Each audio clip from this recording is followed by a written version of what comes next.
When you look at a Corgi today, you probably see a pampered internet celebrity or a royal companion trotting across palace carpets. But if you look closer, you will see a paradox. That long body and those short legs weren't designed for Instagram. They were built for survival in the mud. This small dog was engineered for dangerous, heavy labor that would break most other breeds. To understand why your best friend looks the way they do, we have to go back over 3,000 years. But here's the thing. These two breeds didn't even exist at the same time. One arrived 1,000 years after the other. So, how did they end up looking almost identical? If you want to learn more about the hidden history of your favorite breeds, make sure you subscribe. We have a lot more stories to tell. First, we need to clear up the biggest misconception about these dogs. Most people think a Corgi is just one breed, but there are actually two distinct dogs here, with separate histories and separate ancestors. They didn't just appear in Wales at the same time, and treating them as the same animal ignores thousands of years of evolution. The Cardigan Welsh Corgi is the elder statesman. Its story begins around 1200 BC. When Celtic tribes migrated from Central Europe to the rugged western coast of Wales, they brought their dogs with them. These ancestors were part of the Teckle family, the same lineage that gave us the Dachshund. They had heavy bones, curved front legs, and large, rounded ears. They were built to survive in the harsh, rocky terrain of Cardiganshire. For centuries, they lived in geographic isolation, preserving a tough, ancient phenotype that effectively makes them a big dog with short legs. Then, about 2,000 years later, the Vikings arrived. In the 10th century, Norse raiders and settlers landed on the Welsh coast, bringing their own Spitz-type herding dogs, likely similar to the Swedish Valhund. These dogs had pointed muzzles, erect ears, and lighter frames. They mixed with the local dogs in the southern region of Pembrokeshire, creating what we now know as the Pembroke Welsh Corgi.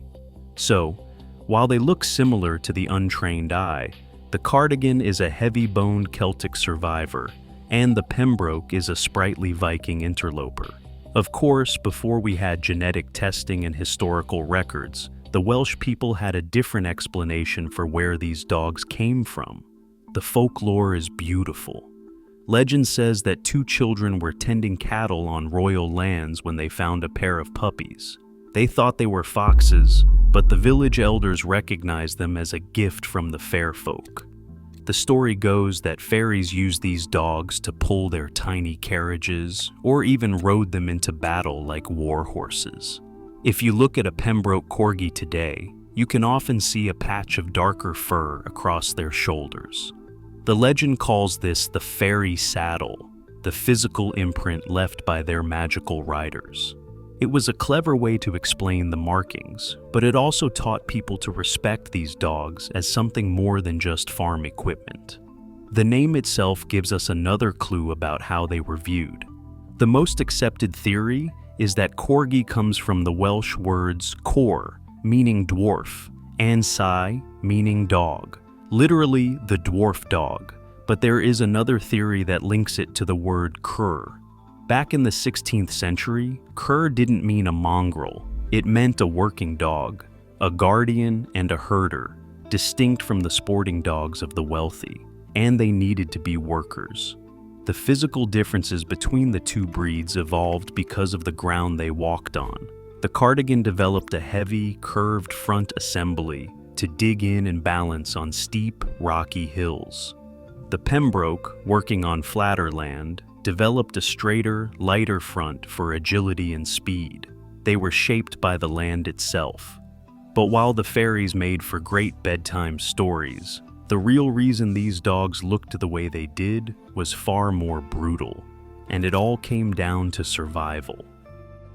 Now, you might think those short legs are a design flaw, but they're actually the most brilliant survival feature ever bred into a dog. And the reason will shock you. Before the railways, if a Welsh farmer wanted to sell beef in London, that beef had to walk there. We are talking about hundreds of miles of rough, muddy tracks, driving massive herds of cattle from the Welsh hills to the English markets. This was the era of the drover, and the entire Welsh economy rested on their ability to move livestock. But the drover couldn't do it alone. They needed a partner with stamina, grit, and a very specific set of skills. That partner was your Corgi.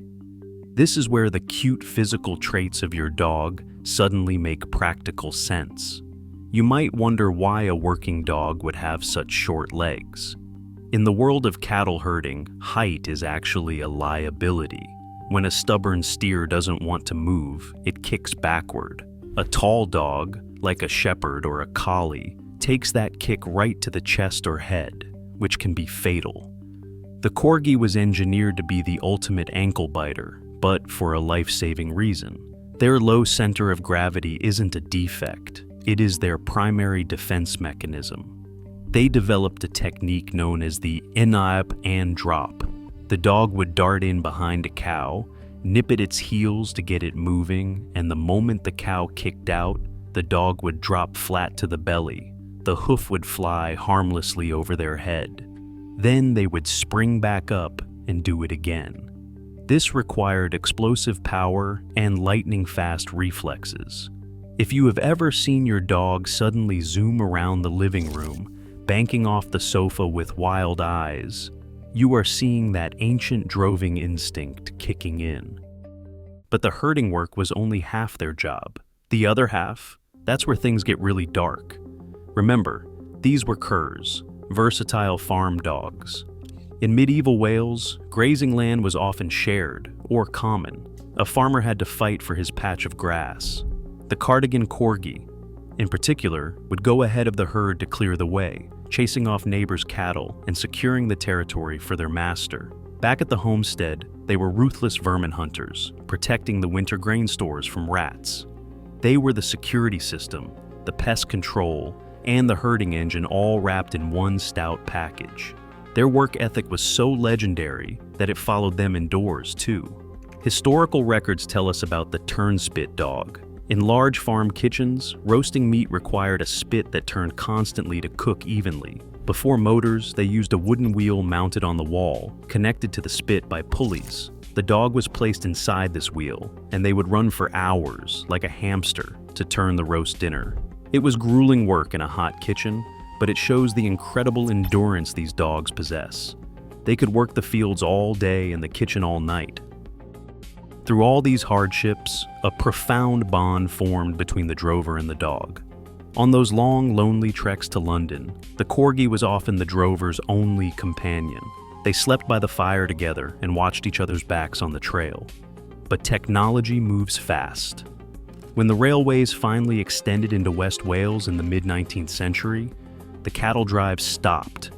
You could put a cow on a train and be in London in hours. Almost overnight, the specialized job of the drover's dog vanished. The breed that had driven the economy for centuries was suddenly unemployed, teetering on the brink of extinction, until a very different kind of duty came calling. While the drover's dog was losing its job in the Welsh hills, a new chapter was being written in the show rings of England. But there was a problem. For years, the Kennel Club had treated the Cardigan and the Pembroke as a single breed. This led to a chaotic period where the two types were interbred, muddying the genetic waters that had been separate for centuries. Judges were confused, breeders were frustrated, and the unique identities of these dogs were at risk of being lost forever. The turning point came in 1934. This was the year of the Great Schism, when the Kennel Club officially recognized them as two distinct breeds. They drew a hard line. From that moment on, you could only register a dog as a Pembroke or a Cardigan if both its parents were of that same breed. This decision saved the ancient lineages from merging into a generic hybrid. It allowed the Cardigan to remain the rugged, heavy-boned worker of the North, and it positioned the Pembroke for a rise to stardom that nobody could have predicted. That stardom began with a single puppy named Dookie. In 1933, the Duke of York, who would later become King George VI, wanted a dog for his daughters, Princess Elizabeth and Princess Margaret. He chose a Pembroke Welsh Corgi. Suddenly, this obscure cattle dog was being photographed in the arms of royalty. But the true dynasty began in 1944, when Princess Elizabeth received a Corgi named Susan for her 18th birthday. The bond was instant and absolute. Susan even accompanied the princess on her honeymoon, hidden under a rug in the royal carriage. From that one dog, a biological dynasty was born. The queen became a dedicated breeder, and for over 70 years, she personally oversaw a breeding program where every single dog was a direct descendant of Susan. This royal patronage cemented the Pembroke as a global icon. They weren't just farm dogs anymore, they were diplomatic assets, famously appearing in official portraits and even the Olympic opening ceremony. However, popularity is rarely a straight line. By the turn of the millennium, the Corgi faced a strange crisis.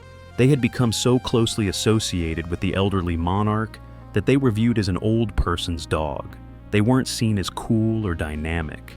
Then, in 2007, a new challenge hit. The UK banned the cosmetic docking of tails. For the Pembroke, which had been docked for centuries to highlight its rectangular, foxy shape, this was a shock to the system. Many traditional breeders simply quit, refusing to breed dogs that didn't match the silhouette they loved. The public was confused too, often mistaking these new, long-tailed corgis for mongrels. The numbers plummeted. By 2014, the situation was dire. The Kennel Club placed the Pembroke Welsh Corgi on its vulnerable native breeds list. Registrations had dropped so low that there was a genuine fear the breed could disappear from the UK streets entirely. The drover's dog was on the brink again. But just as the railways had nearly ended them, media saved them. Two very different cultural forces collided to spark a renaissance. First, the Netflix series The Crown premiered in 2016. It showed a young, vibrant Queen Elizabeth running through fields with her active pack of corgis. Suddenly, the world saw them not as lapdogs for the elderly, but as energetic adventure companions. Simultaneously, a different demographic was falling in love with them through anime.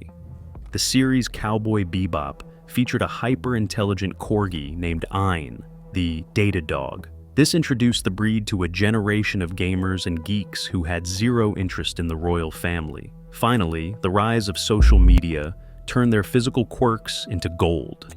The sploot, where they stretched their legs out behind them, and their expressive faces made them perfect for the internet age.